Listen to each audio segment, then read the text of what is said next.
ਸੋ ਕਿਉਂ ਮੰਦਾ ਆਖੀਏ ਜਿੱਤ ਜਮੇ ਰਾਜਾਨ। ਸੋ ਜੀ ਪਹਿਲਾਂ ਸਾਡਾ Daisy Goyal ji prime America ਅਤੇ ਤੁਹਾਨੂੰ ਸਭ ਨੂੰ ਦੱਸਿਆ ਸੀ ਕਿ ਜੀ ਮੈਂ ਪਹੁੰਚੀ ਹੋਈ ਹਾਂ ਸਿੰਘੂ ਬਾਰਡਰ, ਜਿੱਥੇ ਕਿ ਆਪਣੇ ਕਿਸਾਨ ਭਾਈਆਂ ਦਾ ਸੰਘਰਸ਼ ਕੰਟੀਨਿਊਸਲੀ ਚੱਲਿਆ ਹੀ ਜਾ ਰਿਹਾ ਹੈ। ਪਹਿਲਾਂ ਆਪਣੀ ਸਭ ਦੀ ਸੋਚ ਹੁੰਦੀ ਸੀ ਕਿ ਕੁੜੀਆਂ ਮੁੰਡਿਆਂ ਦੇ ਨਾਲ ਕੰਧੇ ਨਾਲ ਕੰਧਾ ਮਿਲਾ ਕੇ ਜਾਂ ਫਿਰ ਪ੍ਰੋਟੈਸਟ ਦੇ ਵਿੱਚ ਨਹੀਂ ਜਾ ਸਕਦੀਆਂ, ਪਰ ਇੱਥੇ ਦੇਖਣ ਨੂੰ ਮਿਲਿਆ ਜੀ ਕਿ ਕੁੜੀਆਂ ਦਾ ਗਰੁੱਪ ਇੱਥੇ ਬਹੁਤ ਹੀ ਵਧੀਆ ਗਾਣੇ ਗਾ ਰਿਹਾ ਹੈ, ਲੋਕਾਂ ਨੂੰ ਮੋਟੀਵੇਟ ਕਰ ਰਿਹਾ ਹੈ ਤੇ ਇੱਕ ਸੰਘਰਸ਼ ਨੂੰ ਹੋਰ ਜ਼ੋਰਾਂ ਸ਼ੋਰਾਂ ਨਾਲ ਚਲਾ ਰਿਹਾ। ਆਓ ਕਰਦੇ हैं चर्चा ਉਹਨਾਂ ਦੇ ਨਾਲ। हेलो, सो आप सब लोग कहाँ से आए हैं? हम लोग मध्य प्रदेश से हैं और उड़ीसा से हैं, झारखंड से हैं, छत्तीसगढ़ से हैं, कनाडा से हैं, केरल से हैं, अलग अलग राज्यों से। तो क्या नाम है आपके इस ग्रुप का? हमारा ये जो पूरा ग्रुप है, हम लोग ऑल इंडिया महिला सांस्कृतिक संगठन, जो पूरे ऑल इंडिया में हर समस्याओं को लेकर, चाहे किसानों की समस्या हो, महिलाओं की समस्या हो, महिलाओं पर जो अपराध बढ़ रहे हैं वो उसको लेकर भी हम लोग काम कर रहे हैं। छात्रों की समस्या को लेकर भी हम काम करते हैं और मैं खुद किसान परिवार से हूँ। हम सब किसान परिवार से बिलोंग करते हैं, इसलिए हम लोग आज यहाँ पर इस आंदोलन की ज़मीन पर, ऐतिहासिक आंदोलन की ज़मीन पर हम लोग एक लंबे समय से, शुरू दिन से हम लोग यहाँ पर हैं। ठीक है। और जैसे कि मैंने देखा आपके ग्रुप में सिर्फ लड़कियां ही हैं, महिलाएं ही हैं, बट क्या है कि आपने जैसे बताया कि आप हर जगह पे ट्रैवल करते हो, बट आज हमारे देश में क्राइम्स इतने बढ़ चुके हैं, तो आपके पेरेंट्स उस चीज़ के लिए इतना सपोर्ट करते हैं कि आप अकेली गर्ल्स हर जगह ट्रैवल कर रहे हो लोगों की मदद करने के लिए? बिल्कुल सही कहा आपने कि आज हम लोग देख रहे हैं कि जिस प्रकार से महिलाओं पर, बच्चियों पे जो क्राइम बढ़ रहा है, पूरे देश भर में 1 महीने की बच्ची भी हमारे समाज में सुरक्षित नहीं है। रेप, गैंगरेप जैसी घटनाएं हो जाती है। जब बाहर हम ट्रेवल करते हैं तो छेड़छाड़ की घटनाएं होती है। लेकिन हम लोग 1.5 महीने से इस आंदोलन में है। जब पेरेंट्स से हमने बोला कि हम लोग किसान आंदोलन में जा रहे हैं, क्योंकि हम 1.5 महीने से इस आंदोलन को देख रहे हैं। पंजाब हरियाणा का कल्चर हम लोग यहाँ आके पहली बार देखे हैं कि इतने रिस्पेक्ट, सम्मान के साथ भाई लोग, दादाजी, माताजी, सब लोग इतना प्यार सम्मान कर रहे हैं, कोई किसी को अशब्द नहीं बोल रहा। मतलब ये बहुत ऐसा देखने को नहीं मिलता है। लड़कियां अपने आप को सेफ नहीं समझती, लेकिन इस आंदोलन में ये खूबी है कि यहाँ पर सबको इज्जत सम्मान दिया जा रहा, रिस्पेक्ट की जा रही है। कभी भी कोई, अभी तक 1.5 महीना हो गया, कोई भी किसी प्रकार की घटना नहीं हुई। आपने बोला कि आप 1.5 महीने से यहाँ पे हो और मेजर जो पब्लिक है यहाँ पे पंजाब और हरियाणा का, कई जो नेशनल न्यूज़ चैनल हैं वो ये बोल रहे थे कि ये लड़ाई सिर्फ पंजाब और हरियाणा की है। तो जैसे आपने बताया आप कर्नाटका, केरल, उड़ीसा से हैं, हाँ, तो आपके पेरेंट्स ने उस चीज़ के लिए सपोर्ट किया कि आप वहाँ से सिर्फ ट्रैवल करके यहाँ पे आ रहे हो? बिल्कुल सपोर्ट किया, क्योंकि हमारे खुद के जो माता पिता है वो किसान से जुड़े हुए हैं, खेती बाड़ी करते हैं, और आज वो भी समझ गए। जब हम लोग तो पढ़े लिखे, हम उनके बच्चे हैं और हम लोग पढ़ रहे हैं, तीनों काले कानूनों को हमने पढ़ा, जो कृषि विरोधी काले कानून है। और जब पेरेंट्स को भी हमने बताया कि इससे हमारी जो खेती बाड़ी है ये पूरा जो कॉर्पोरेट हाउस है, अंबानी अडानी है, उसके हाथ में चली जाएगी, इसीलिए वो भी समझे और उन्होंने हमें सपोर्ट किया कि आप लोग जाइए, आप लोग जाओगे तभी देखोगे, तभी समझ पाओगे कि ये आंदोलन किस तरीके से हो रहा है। तो पूरा सपोर्ट हमारे पेरेंट्स ने हमें आने के लिए किया है। काले कानूनों की आपने बात करी, तो मोदी जी ने जैसे 2 रूल्स तो मानने के लिए हाँ कर दी है, बट जो मेन हमारे जो जिसको कहते हैं कि हमें रद्द करवाने हैं जो उनके रूल्स हैं, तो उसके बारे में आप क्या कहना चाहोगे? वो बार बार डिले ही करते जा रहे हैं। जितनी भी मीटिंग्स हो रही हैं तो उनमें कोई नतीजा निकल के आ ही नहीं रहा है। तो कल भी जैसे कोई मीटिंग हुई थी तो उसमें भी कोई नतीजा नहीं आया, तो उसके बारे में आप क्या कहना चाहोगे? जी देखिए, इनकी करनी और कथनी में बहुत अंतर है। मोदी जी तो 2014 में जब इनकी सरकार बनी थी तब से कहते आ रहे हैं कि हम 2 करोड़ लोगों को रोजगार देंगे। महिलाओं के लिए उन्होंने नारा दिया बेटी बचाओ बेटी पढ़ाओ, लेकिन आज आप देख रहे हैं, मीडिया रोज दिखाता है, एनसीआरबी की रिपोर्ट दिखाती है कि मध्य प्रदेश में, भारत में सबसे ज्यादा मध्य प्रदेश में महिलाओं पर, बच्चियों पर क्राइम हो रहा है। तो इनकी करनी और कथनी पर अब जनता विश्वास नहीं करती है। इन्होंने अभी जिस प्रकार से ये आंदोलन जब शुरू हुआ था, ये बात सही है, इसको कोई नहीं नकारेगा कि हरियाणा पंजाब का जो किसान है उन्होंने इसको नेतृत्व दिया है। ये बहुत गर्व की बात है कि किसी ने आवाज उठाई है। जैसे ये भगत सिंह का किताब है मेरे हाथ में, आज़ादी आंदोलन में एकमात्र एक ही भगत सिंह थे जिन्होंने आज़ादी की लड़ाई के लिए आवाज उठाया था। ये इतिहास रहा पंजाब हरियाणा का, तो ये तो गर्व होना चाहिए पूरे देश को, पूरे दुनिया को, और इस सरकार को भी गर्व करना चाहिए कि इन्होंने एक बेड़ा उठाया है, पूरे देश के किसानों के लिए लड़ाई लड़ रहे हैं। लेकिन ये जो बार बार भ्रमित कर रहे हैं कि सिर्फ पंजाब हरियाणा का किसान यहाँ लड़ रहा है, ये एकदम गलत है। ये झूठा प्रचार है, और ये झूठ बोलना तो इनका शुरू से, जब से सरकार में आए, झूठ ही बोलते आए। तो मैम, जैसे आप बार बार जिक्र कर रहे हैं कि यहाँ पे पंजाब और हरियाणा के किसान हैं, तो आप अपने वहाँ के लोगों को और मोटिवेट कर रहे हैं कि आपको ज्वाइन करें आके? हम लोग यहाँ खुद भी सीखने आए हैं, और मध्य प्रदेश, झारखंड, बल्कि पूरा देश भर का जो किसान है उसको हम जागरूक कर रहे हैं। हमारी जो टीम है, महिला संगठन है, ऑल इंडिया किसान खेत मजदूर संगठन है, वो गांव-गांव में जाकर पर्चे लेकर, काले कानूनों की डिटेल लेकर एक-एक गांव में जा रहे हैं, ग्रुप मीटिंग कर रहे हैं, डिस्कशन कर रहे हैं, किसानों को समझा रहे हैं। और मध्य प्रदेश से भी 25 तारीख से जत्था निकला था 300 लोगों का। अभी महाराष्ट्र से, अभी इतनी बारिश में, इतनी ठंड है, फिर भी वहाँ से महिलाएं सबसे बड़ी संख्या में महिलाएं वहां से रैली निकालकर बस कर यहाँ पर पहुंच रहे हैं सिंगू बॉर्डर पर। आज वो पहुंच जाएंगे। ऐसे टिकरी बॉर्डर पर मध्य प्रदेश के लोग आए हुए हैं, झारखंड के, उड़ीसा के, बंगाल तक के डॉक्टर लोग यहाँ मेडिकल सर्विस सेंटर में हमारा कैंप लगा हुआ है, जो डॉक्टर लोग आके यहाँ सेवाएं दे रहे हैं। तो पूरे दुनिया का, पूरे देश का आंदोलन बना हुआ है। तो ये मोदी जी झूठा प्रचार करना बंद करें। इनके नेता लोग जो बयान दे रहे हैं कि ये तो सिर्फ हरियाणा और पंजाब का आंदोलन है, ये गलत है। पूरी दुनिया का आंदोलन है। लेकिन हाँ, एक बात सही है कि हरियाणा पंजाब इसको नेतृत्व दे रहा है, और नेतृत्व तो किसी को देना ही पड़ता है हर आंदोलन में। ਤੁਸੀਂ ਜਿਹੜਾ ਸਾਰੇ ਦੇਖ ਰਹੇ ਹੋ ਕਿ ਇਹਨਾਂ ਨੇ ਪੁਸਤਕ ਵੀ ਆ ਭਗਤ ਸਿੰਘ ਜੀ ਦੀ ਫੜੀ ਹੋਈ ਹੈ ਤੇ ਆਹ ਸਾਰੇ ਇੱਕ ਮੋਟੀਵੇਸ਼ਨਲ Song ਵੀ ਭਗਤ ਸਿੰਘ ਜੀ ਨੂੰ ਲੈ ਕੇ ਗਾ ਰਹੀ ਸੀ। ਤਾਂ ਪਲੀਜ਼ 2 ਲਾਈਨਾਂ ਉਹਦੀਆਂ ਹੋ ਜਾਣ। ਚਲ ਠੀਕ ਯੈਸ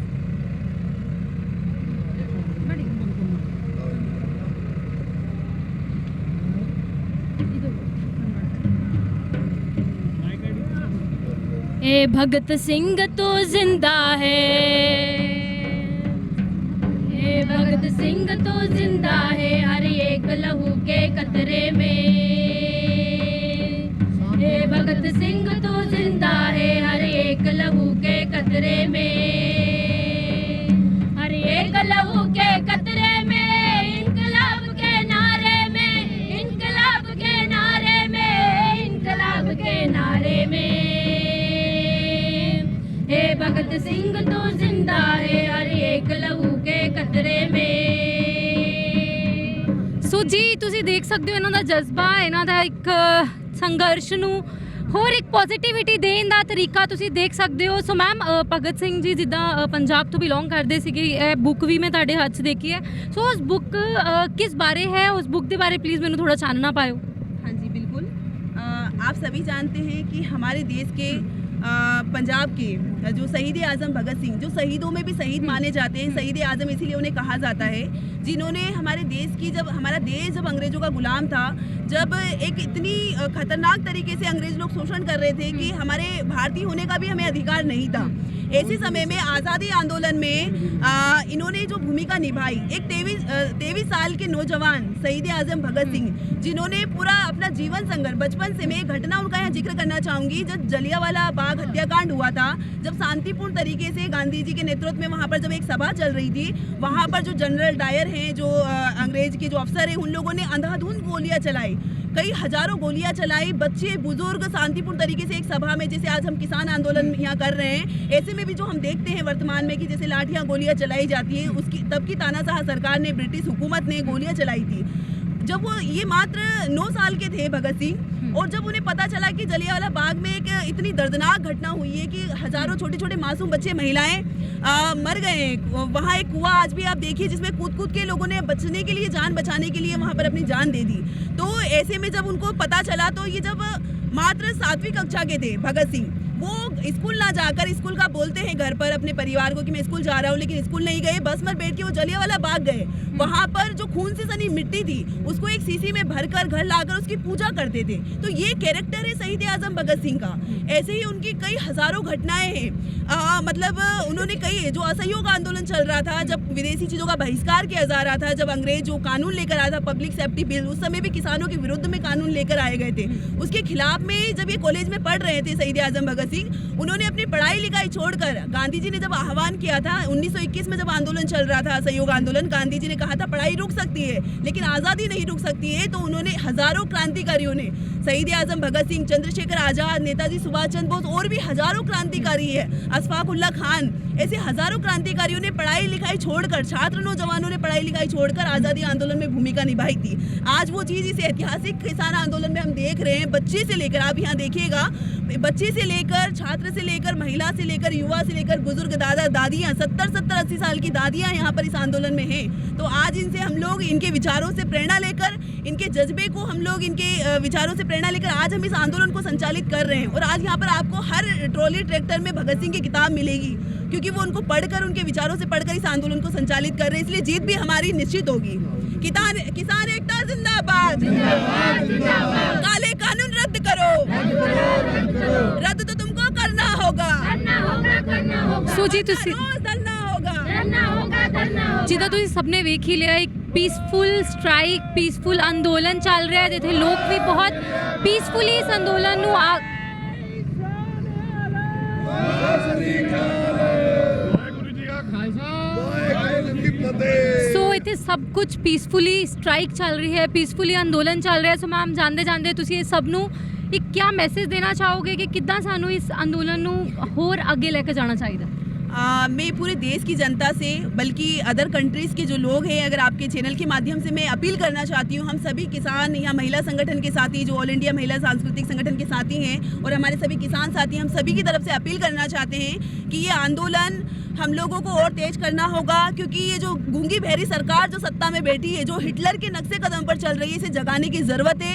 क्योंकि अभी हम देख रहे हैं 1.5 महीने से 50 से भी ज़्यादा हमारे किसान यहाँ शहीद हो गए हैं, अपनी जान की कुर्बानियाँ दी है, लेकिन इनकी नींदें नहीं खुल रही है, इनकी आंखें नहीं खुल रही है। इसलिए मैं देश के तमाम किसानों से, साथ ही साथ छात्र, नौजवान, बुजुर्ग, महिलाएं, माताएं, सभी से, इस दुनिया के हर वर्ग, हर तबके के लोगों से अपील करना चाहूँगी कि यहाँ सिंगू बॉर्डर में ये जो किसान आंदोलन चल रहा है, ऐतिहासिक आंदोलन चल रहा है, इसमें आप लोग आएँ, अपनी भूमिका निभाएं, चाहे हम किसान हो या ना हो। हम लोग एक इंसान है और एक ये इंसानियत की लड़ाई है, ये सच्चाई की लड़ाई है, और हमें इसलिए भी यहाँ आना चाहिए, इस आंदोलन में अपनी भूमिका निभाना चाहिए। तो आपके चैनल के माध्यम से यही अपील करूंगी कि ज़्यादा से ज़्यादा संख्या में यहाँ आए और इस आंदोलन को गांव शहर में, गली मोहल्लों में से फैला दे, लोगों को बताएं कि ये काले कानून अगर लागू हो जाते हैं तो पूरा देश, पूरा सब कुछ बिक गया है, सिर्फ खेती खलियान बचे हैं, वो भी पूरा बिक जाएगा। इसलिए हमें इसे बचाना है, हमारे खेत खलियानों को, हमारी ज़मीनों को हमें बचाना है। इसे हमें इन पूंजीपतियों के, इन कॉर्पोरेट हाउस के, इन दलाल सरकारों के हाथ में हमें नहीं जाने देना है। ये तभी हो पाएगा जब हम हजारों की संख्या में, लाखों करोड़ों की संख्या में इस आंदोलन में शामिल होंगे। तो मैं यही कहना चाहूँगी कि ज़्यादा से ज़्यादा संख्या में सिंगू बॉर्डर पर आएँ और इस आंदोलन को तेज करें। अगर सरकार नहीं सुनेगी तो हम आगे दिल्ली में कूच करेंगे। जो रणनीति है यहाँ के हमारे जो किसान नेता हैं संयुक्त मोर्चे के, हम लोग 1.5 महीने से यहाँ बैठे हैं, लेकिन कोई भी सरकार जो है बार बार बात करती है, तारीख पर तारीख मिलती है, जैसे हमने फिल्मों में देखा है कि, और सच्चाई में भी हमने घटनाओं में देखते हैं कि तारीख मिलती है। न्याय, हमारी न्याय व्यवस्था जो है, न्याय यहाँ कभी नहीं मिला है। आज़ादी आंदोलन से आज तक हम देख रहे हैं अन्याय, हमेशा ही अन्याय को ही वो बढ़ावा मिलता है। इसलिए आज ज़रूरत है आम जनता को जागरूक होने की, छात्र नौजवानों को जागरूक होने की, और इस लड़ाई को इतना तेज कर दें कि ये जो तख्त ताज है, क्योंकि इतिहास है, चाहे मोदी जी, चाहे ये जो कोई सी भी सरकार है, जो जब आम जनता का शोषण करती है, जब आम जनता पर अन्याय करती है, तो इतिहास गवाह है, हिटलर जैसे तानाशाहों को जो जनता ने धूल चटाई है, उसे सुसाइड करना पड़ा है। इसलिए मोदी सरकार इतना गुरूर में ना बैठे कि आप किसान यहाँ से उड़ जाएंगे। यहाँ ठंड है, बारिश हो रही है, लेकिन संघर्ष जज्बा कम नहीं हो रहा किसानों का। हमारे so thank you so much so ਜੀ ਤੁਸੀਂ ਵੇਖ ਰਹੇ ਹੋ ਇੱਥੇ ਸੰਘਰਸ਼ ਹੋਰ ਤੇਜ਼ ਦਾ ਤੇਜ਼ ਹੁੰਦਾ ਜਾ ਰਿਹਾ ਹੈ। ਬਾਰਿਸ਼ ਹੋਵੇ ਮੀਂਹ ਹੋਵੇ, ਪਰ ਕਿਸਾਨਾਂ ਦੇ ਹੌਸਲੇ ਬੁਲੰਦ ਤੋਂ ਬੁਲੰਦ ਹੁੰਦੇ ਜਾ ਰਹੇ, ਉਹ ਘੱਟ ਨਹੀਂ ਹੋ ਰਹੇ। ਫਿਰ ਚਾਹੇ ਨੌਜਵਾਨ ਹੋਵੇ, ਬੱਚੇ ਹੋਣ, ਬੂੜੇ ਹੋਣ, ਤੇ ਇੱਥੇ ਹੁਣ ਔਰਤਾਂ ਵੀ ਜੁੜਦੀਆਂ ਜਾ ਰਹੀਆਂ। ਸੋ ਅੱਗੇ ਦੀ ਨਿਊਜ਼ ਲੈ ਕੇ ਤੁਹਾਡੇ ਲਈ ਆਉਂਦੇ ਰਵਾਂਗੇ ਜੀ। ਦੇਖਦੇ ਰਹੋ ਜੀ ਪ੍ਰਾਈਮ ਅਮਰੀਕਾ, ਡੇਜ਼ੀ ਗੋਇਲ ਦੇ ਨਾਲ।